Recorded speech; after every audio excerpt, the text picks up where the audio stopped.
Hi, I'm Dr. Mayank, and today we are going to talk about PRP. PRP is a short form for a term which is known as platelet-rich plasma, which has been over-glamorized in the past few years.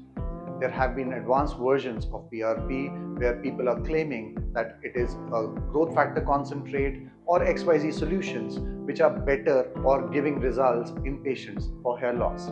What we need to understand is that PRP is a non-FDA approved therapy for hair loss. That means the things which have been documented around PRP have been very variable. It doesn't work for everyone, and in the set of patients where it works needs to be evaluated how the candidature would be perfect for the same treatment. It's very common for patients to come to us and get themselves examined saying that we are not looking for a surgical intervention and we have come here just for the PRP. Now, PRP is not an alternate to hair transplant. If you have hair loss where the follicles have not been present onto the scalp at all, there is no thinning, the pores have shut off and it's a clean skin, shiny part, then obviously PRP is not something that is going to grow new hair onto this area.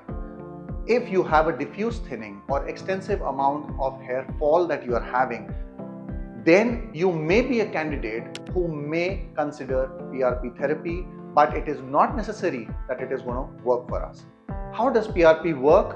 PRP has a set of few growth factors which stimulate the thinning hair and kind of thicken them up, giving you that illusion that there are some new hair. The only way how you can evaluate the candidature for the therapy of PRP is by undergoing a trichoscopic evaluation by your surgeon, where the surgeon would tell you that this is the percentage of thinning follicles which may be stimulated if we use PRP. Normally, in spite of the best of the techniques that we like to use for PRP and the equipment for centrifugation and the kits that we use for PRP, we would see approximately 60 to 70% of the patients getting some amount of reversal or thickening of their thinned out hair. PRP is usually never a standalone therapy. You are always advised medicines to maintain the kind of thickness that comes out of a PRP therapy. PRP can also be combined along with hair transplant. It could be done intraoperatively itself, where PRP is injected along with the transplant to stimulate the thinning out hair which are present in between the gaps where the hair transplant has been performed. PRP could also be a media where you can store the follicles in during the process of hair transplant, and it could also be utilized for helping fasten the wound healing after the surgery. Usually post transplants, whenever we are going in for planning of further sessions of PRP, it is again subject to the trichoscopic evaluation of the patients.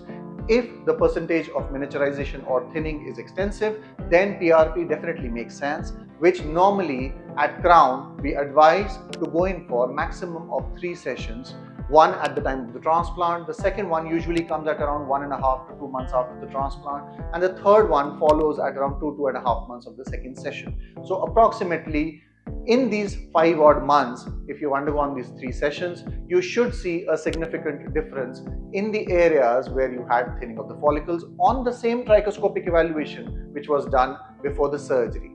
If it doesn't represent any kind of result, then even if you take 30 sessions after this, it will not help at all.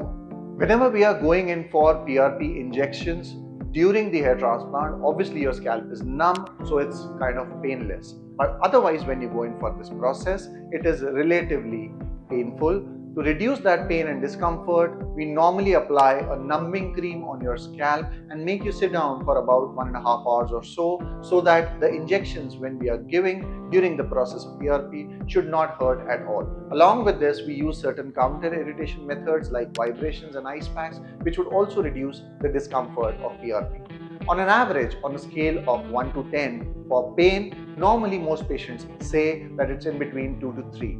So we don't need to be scared about this therapy.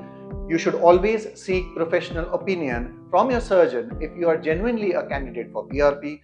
Please do not go in for packages or deals of PRP along with your transplant as an adjunct, which just because you're getting free, you would love to do. I hope I have addressed most of your queries regarding the PRP therapies. If you have any further questions or concerns, please feel free to contact the numbers given below. Thank you so much.